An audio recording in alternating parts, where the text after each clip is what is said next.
Ya Nabi, Ya Nabi. Rasool Ya Nabi, Ya Nabi. मौत भी कबूल है जिस दिल में न हो इसके मुस्तफा जिस दिल में न हो इस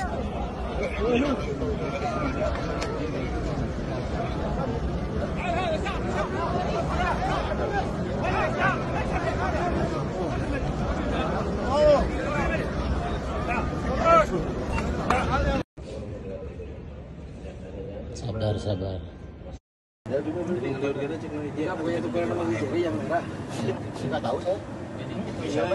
Ini jasnya belas ya, sebelah ini.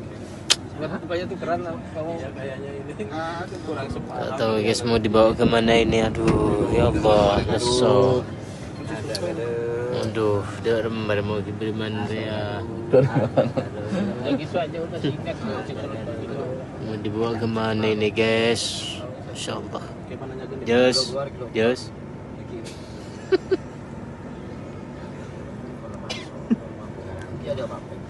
ومن الجفاء للنبي صلى الله عليه وسلم التهيؤ لبدعة المولد وللبدع التي لا دليل عليها والتقصير في اتباع السنة النبوية.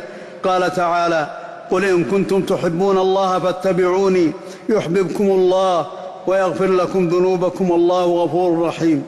وقد حط الرحال مع السابقين الأولين من المهاجرين والأنصار قوم لم يسمعوا حتى بالمولد ففازوا باتباع السنن النبوية والعمل بها ومجانبة البدع كلها. قال تعالى: وأن هذا صراطي مستقيما فاتبعوه ولا تتبعوا السبل فتفرق بكم عن سبيله ذلكم وصاكم به لعلكم تتقون.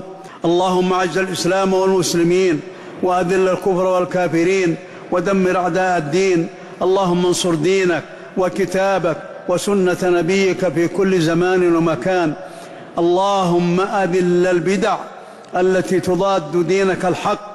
اللهم أذل البدع التي تضاد دينك الحق. اللهم ثبتنا على دينك.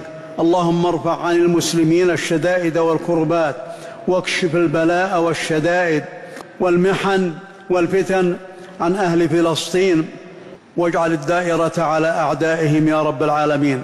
اللهم لا تسلط الصهاينة على المسجد الأقصى. اللهم لا تسلط الصهاينة على المسجد الأقصى واجعله في حفظك وأمانك وحفظك يا رب العالمين دائما.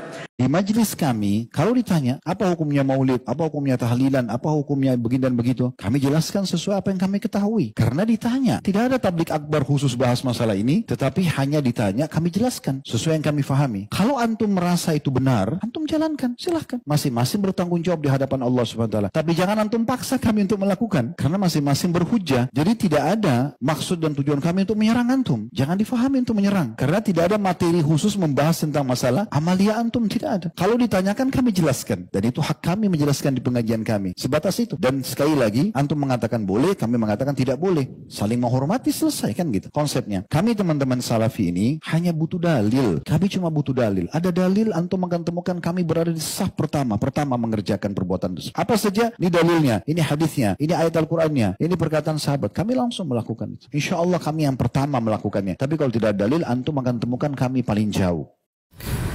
Jadi kemungkinan ya teman-teman ya, mereka ditangkap ini diajarkan ilmu agama yang benar, agar mereka mengerti bagaimana beribadah yang sesuai dengan sunnah yang diajarkan oleh Nabi kita Muhammad SAW, bukan hanya model ikhlas.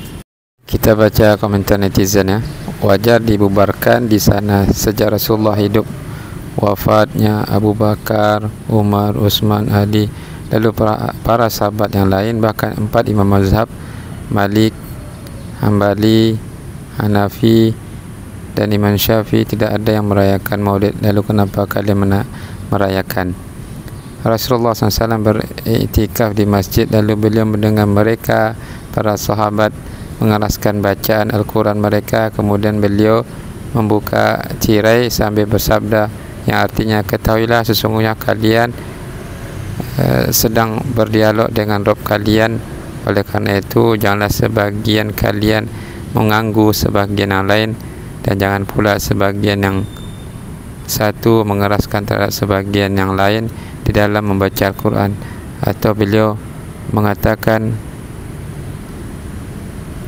dalam solatnya, hadis riwayat Abu Daud, Nabi sabda di masjid dahulu, bagaimana kalau yang didengar oleh Nabi teriak dengan kalimat yang jelas, ini masalah agama bukan politik.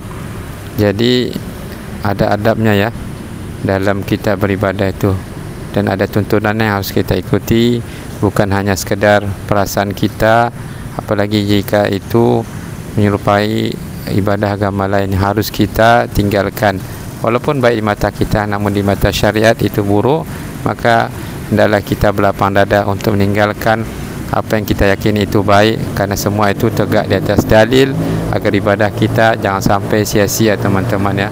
Semangat boleh, tapi hendaklah diiringi dengan ilmu yang benar, bukan hanya sekadar ikut-ikutan walaupun baik di mata kita. Semoga ini mencerahkan kepada kita semua ya. Dari nama-nama tersebut tadi kita lihat adalah beberapa ada yang dari orang India kayaknya tu yang teriak-teriak ya, bersalawat ya di masjid, lalu ditangkap. Dan ada juga yang melakukan acara maulid di hotel dan juga ditangkap. Dan semoga mereka diedukasi yang benar ya. Tidak benar ya, Arab Saudi itu mudah kali membunuh. Wahabi itu haus darah, itu fitnah yang kejam ya. Banyak datang ke Arab Saudi bukan yang malah takut ya, malah rindu ingin ke Arab Saudi untuk tinggal di sana, termasuk saya ya. Jadi banyak fitnah-fitnah yang tersebar terkait negara Arab Saudi ya. Ya, adapun kekurangan itu maklum, tapi kebaikannya lebih banyak di sana teman-teman ya. Barakallahu fikum. Wassalamualaikum warahmatullahi wabarakatuh.